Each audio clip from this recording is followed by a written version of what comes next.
श्री शिवाय नमस्तुभ्यम दोस्तों। हर हर महादेव, जय महाकाल। मैं प्रतिभा शर्मा एक बार फिर से स्वागत करती हूँ आप सबका मेरे यूट्यूब चैनल पर।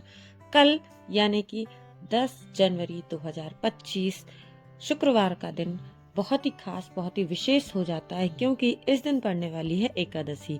जी हाँ, पौष माह की एकादशी बहुत ही विशेष तिथि है, बहुत ही विशेष संयोग है, क्योंकि ये एकादशी पुत्रदा एकादशी के नाम से भी जाना जाता है। इस एकादशी को साल में सिर्फ 2 बार पुत्रदा एकादशी पड़ती है। एक पड़ती है कार्तिक माह में और दूसरी जो पड़ती है पौष माह में।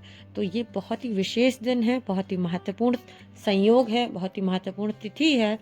इस दिन अगर कुछ माताएं बहनें होती हैं जिनको कि जीवन में संतान प्राप्ति नहीं होती है, यानी कि संतान का सुख जो है उनको प्राप्त नहीं हो पा रहा है। बहुत समय हो गया है विवाह को, बहुत सारी कोशिश कर ली है, बहुत प्रयत्न कर लिए हैं, लेकिन संतान की प्राप्ति नहीं हो रही है। या आप चाहते हैं कि आपके घर में एक पुत्र का जन्म हो जो कि आपके घर को, आपके वंश को आगे की ओर लेकर के जाए। तो पुत्र प्राप्ति की कामना से या संतान प्राप्ति की कामना से इस दिन जो भी व्यक्ति व्रत रखता है और कुछ छोटे छोटे से उपाय जो कि पूज्य गुरुदेव ने अपनी कथाओं में बताए हैं, इनको करता है, तो निश्चित ही उस व्यक्ति को, उस व्यक्ति के परिवार में उन माताओं बहनों को संतान की प्राप्ति होती है। एक बहुत ही आज्ञाकारी सुयोग संतान, बहुत ही सुयोग पुत्र की प्राप्त होती है।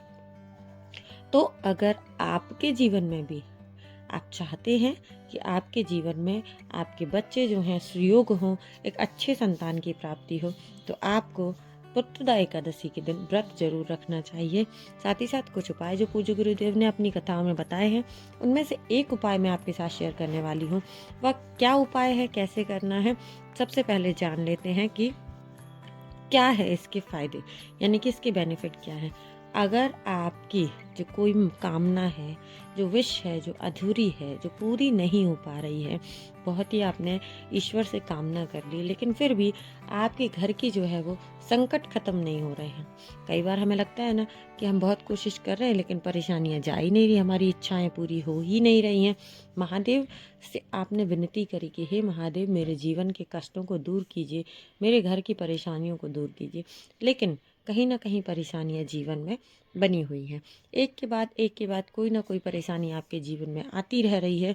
तो आप चाहते हैं कि आपका जीवन परेशानियों से मुक्त हो, जीवन से परेशानियां गायब हो जाएं, तो आपको इस उपाय को ज़रूर करना चाहिए। पुत्रदा एकादशी के दिन यानी कि 10 जनवरी शुक्रवार पुत्रदा एकादशी के दिन सबसे पहले आपने लेना है तांबे के पात्र में अपने घर का साफ सुथरा 1 लोटा जल। ठीक है। साथ ही साथ तैयार करना है एक दीपक। आप चाहे तो मिट्टी का दीपक ले सकते हैं, चाहे तो आटे का दीपक भी तैयार कर सकते हैं। ऐसा किसी विशेष दीपक का विधान गुरुदेव ने नहीं बताया है। तो आपने लेना है एक गोल बत्ती का, गाय के शुद्ध देसी घी का एक दीपक तैयार कर लीजिएगा। साथ ही साथ तांबे के 1 लोटा जल लेकर के पहुंच जाना है कहाँ, जहाँ कहीं भी महादेव विराजित हो, यानी कि घर के आसपास शिवालय जहाँ भी हो वहाँ लेकर के पहुंच जाइए। सबसे पहले जब हम मंदिर में जाते हैं तो आपने देखा होगा कि मंदिर में चौखट होता है, जैसे हमारे घर की चौखट होती है, बिल्कुल उसी प्रकार शिवालय में भी आपको चौखट दिखेगी। तो अपने राइट हैंड यानी कि सीधे हाथ की तरफ उस चौखट पे आपको सीधे हाथ की तरफ जो आप दीपक लेकर के गए हैं उस दीपक को प्रज्वलित कर देना है। दोस्तों, हमेशा मैंने वीडियो में बताया है, दीपक को सीधा धरती के ऊपर नहीं रखते हैं। कोई भी अनाज का एक दाना, कुछ भी आप वहाँ रख दीजिएगा, उसके ऊपर अपने सीधे हाथ की तरफ आपको दीपक को प्रज्वलित कर देना है। कहाँ पर? मंदिर की चौखट पर, शिवालय की चौखट पर। उसके बाद आपको पहुंच जाना है मंदिर के अंदर। आपका फेस होना चाहिए जलाधारी की तरफ, यानी कि उत्तर दिशा की तरफ फेस करके आपको खड़े हो जाना है। और जो 1 लोटा जल आप अपने घर से लेकर के गए हैं, महादेव के ऊपर ओम नमः शिवाय, श्री शिवाय नमस्तुभ्यम का जाप करते हुए चढ़ा देना है। साथ ही साथ आपने जल चढ़ाने के बाद ईश्वर से प्रार्थना करनी है, कामना करनी है। क्या? सबसे पहले तो जिस भी दिन हम कर रहे होते हैं उस दिन को, उस तिथि को याद करके, उसका स्मरण करके, यानी कि कल जो है वो है पुत्रदा एकादशी, तो आपको पुत्रदा एकादशी तिथि का स्मरण करते हुए महादेव से अपनी कामना कहनी है कि हे महादेव, मेरे घर की परेशानियों को, कष्टों को दूर कीजिए जीवन के, और घर में सुखहाली संपन्नता दीजिए। ऐसे आपने प्रार्थना करनी है। और प्रार्थना करने के बाद आपको खड़े हो जाना है कहाँ? नंदी महाराज के पीछे। जी हाँ, शिवलिंग से कुछ दूरी पर नंदी महाराज विराजित होते हैं। और उसके बाद आपको आ जाना है नंदी महाराज के पीछे। बिल्कुल पीछे खड़े होकर के आपने 3 बार स्वधा स्वधा स्वधा इस नाम का उच्चारण करना है। कितनी बार?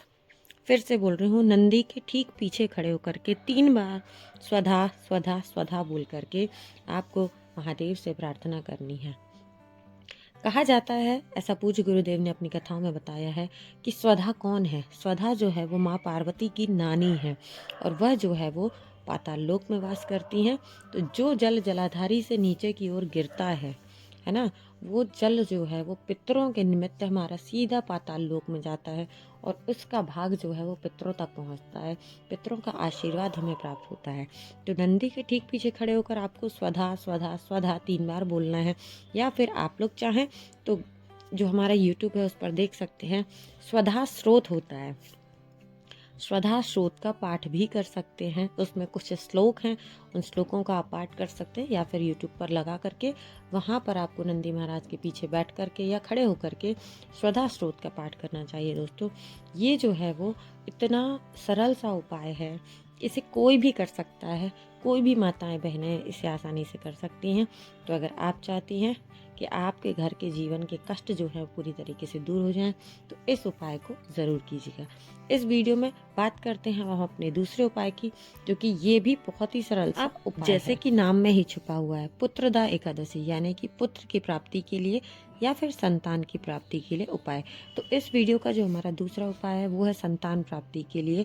बहुत ही सरल, बहुत ही आसान सा उपाय है, और इस उपाय को सिर्फ और सिर्फ महिलाएं करेंगी। जी हाँ, ये अगर आपने बहुत कोशिश कर ली, बहुत डॉक्टरों को दिखा लिया, दवाई कर ली, ऑपरेशन करा लिया, सब कुछ कर लिया आपने अपने सक्षमता के हिसाब से सब कुछ कर लिया, और आपके पुत्र प्राप्त नहीं हो रहा, आपको संतान प्राप्ति नहीं हो रही है, किसी भी कोई परेशानी नज़र नहीं आ रही, सारे उपाय करने के बाद भी आपको संतान की प्राप्ति नहीं हुई बरसों तक, तो आपको पुत्रदा एकादशी के दिन यानी कि कल के दिन इस उपाय को ज़रूर करना चाहिए। करना क्या है दोस्तों, सिर्फ महिलाओं को इस उपाय को करना, पुरुष इस उपाय को नहीं कर सकते, ये याद रखिएगा। साथ ही साथ इस उपाय में हमें बनानी है खीर। तो खीर कितनी बनानी है इसका विशेष करके ध्यान रखिएगा। आपको बिल्कुल थोड़ी सी खीर बनानी है, जैसे कि हम कहते हैं ना, 1 कटोरी के बराबर की, क्योंकि इसमें जो भी आप खीर बनाएंगे वो पूरा का पूरा प्रसाद आपको मंदिर लेकर के जाना है। बिल्कुल एक भी दाना आप अपने घर पर उसको नहीं छोड़ेंगे। तो इसलिए बिल्कुल जरा सी खीर बनानी है, जितनी बनाएंगे 1 कटोरी के आसपास, पूरा का पूरा हम इसको लेकर के जाएंगे शिवालय में।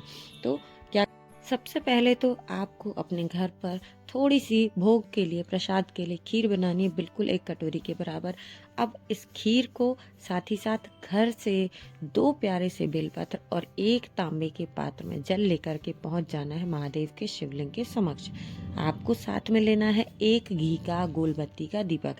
एक बार फिर से बता रही हूँ, 2 प्यारी सी बेलपत्र, 1 लोटा जल, 1 कटोरी खीर, यानी कि थोड़ी सी खीर जो आपने बनाई है वो पूरी की पूरी, और साथ में 1 गोल बत्ती का दीपक। ये चीजें लेकर के पहुंचना है महादेव के शिवलिंग के समक्ष यानी कि शिवालय में।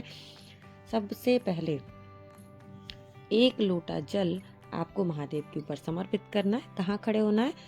जलाधारी के बिल्कुल पीछे की तरफ, यानी कि आपका फेस होगा उत्तर की तरफ, जलाधारी की तरफ उत्तर दिशा में फेस करके आप खड़े हो जाइएगा, और 1 लोटा जल बिल्कुल एक धारी से महादेव के शिवलिंग के ऊपर समर्पित करना है। ओम नमः शिवाय, श्री शिवाय नमस्तुभ्यं का जाप करते हुए। उसके पश्चात जो 2 प्यारी सी बेलपत्र है वो महादेव के ऊपर आपको समर्पित कर देनी है। अच्छे से ध्यान से महादेव के शिवलिंग के ऊपर आप उन बेलपत्र को ऐसे चिपका सकते हैं। वैसे भी जब शिवलिंग गीला हो जाता है और आप उस पर ऐसे बेलपत्र लगाते हैं तो पत्तियां बहुत अच्छे से चिपक जाती हैं। तो दोनों बेलपत्र जो है वो महादेव के ऊपर आप चढ़ा दीजिएगा। और पहले ही हम 1 लोटा जल चढ़ा चुके हैं, इसके बाद जो भी और आप पूजन अर्चना करना चाहें वो आपको कर लेनी है। अब जो 2 चीज़ें हम विशेष करके अपने साथ लेकर के आए हैं, 1 गोल बत्ती का दीपक, साथ ही साथ हम जो प्रसाद के लिए खीर लेकर के आए। तो आप देख सकते हैं कि जो शिव जी के चारों तरफ में एक चौखट का निर्माण है ना। तो आपने जो वो चौखट है, उस चौखट के पास में ही आपने उस खीर को रख देना है। उससे पहले थोड़ी सी खीर भगवान के शिवलिंग के ऊपर चढ़ानी है। ठीक है, तो सबसे पहले शिवलिंग के ऊपर थोड़ी सी खीर चढ़ाएंगे और बची हुए खीर के पात्र को आपने वहीं चौखट के पास रख देना है। और जो आपका गोल बत्ती का दीपक है वो भी प्रज्वलित करके आपको चौखट के पास रख देना है। अब हाथ जोड़ करके आपको प्रार्थना करनी है महादेव से। आज के दिन की तिथि का यानी कि पुत्रदा एकादशी के दिन का, तिथि का अपना महादेव से कामना करनी है कि हे महादेव हमारे जीवन के कष्टों को दूर कीजिए और हमें संतान की प्राप्ति हो, ऐसा आशीर्वाद दीजिए। ऐसी प्रार्थना करने के बाद जो 2 बेलपत्र आपने शिवलिंग के ऊपर समर्पित की है, वह 2 बेलपत्र आपको वहाँ से लेकर के मंदिर के बाहर आ जाना है। यानी कि ठीक नंदी महाराज के पीछे बैठ कर के आपको या खड़े होकर के आपको शिवलिंग के दर्शन करते हुए एक बेलपत्र, जो महिला वहाँ पर गई है इस पूजन के लिए, वो एक बेलपत्र उस महिला को वहाँ पर ही चबा चबा करके खा लेना है महादेव के दर्शन करते हुए। कहाँ खड़े होना है? नंदी महाराज के ठीक पीछे की तरफ। और दूसरा बेलपत्र घर ला करके पतिदेव को खिला देना है। यानी कि 2 बेलपत्र, एक पत्नी को खाना है शिवालय में ही शिवलिंग के दर्शन करते हो और दूसरा पति को खिला देने हैं। जब आप किस पूर्ण श्रद्धा के साथ किसी उपाय को करते हैं तो ईश्वर आपकी मनोकामना जरूर सुनते हैं और ज़रूर से उसको पूर्ण करते हैं। तो यहाँ पर शिव जी तो भोलेनाथ हैं, आपकी इच्छा को ज़रूर पूर्ण करेंगे और आपको जल्दी से जल्दी संतान की प्राप्ति होगी, ऐसा मैं भी कामना करती हूँ और ऐसा पूज्य गुरुदेव ने अपने उपायों में बताया है। तो पूज्य गुरुदेव की कथाओं को सुनकर ही उनके विचारों को, उनके उपायों को आप सब तक मैं पहुँचाने की कोशिश करती हूँ और उम्मीद करती हूँ दोस्तों कि ये जानकारी जो मैं वीडियो में शेयर करती हूँ आपके लिए लाभदायक होती होगी। तो अगर वीडियो अच्छा लगता है तो लाइक करें, चैनल को सब्सक्राइब सभी को करना है और ज़्यादा से ज़्यादा लोगों तक शेयर कीजिएगा। और ऐसी ही महत्वपूर्ण जानकारियाँ देखने सुनने के लिए आप मेरे साथ बने रहें। मिलेंगे अगले वीडियो में फिर से किसी नई जानकारी के साथ। तब तक के लिए श्री शिवाय नमस्तुभ्यम। हर हर महादेव। जय महाकाल।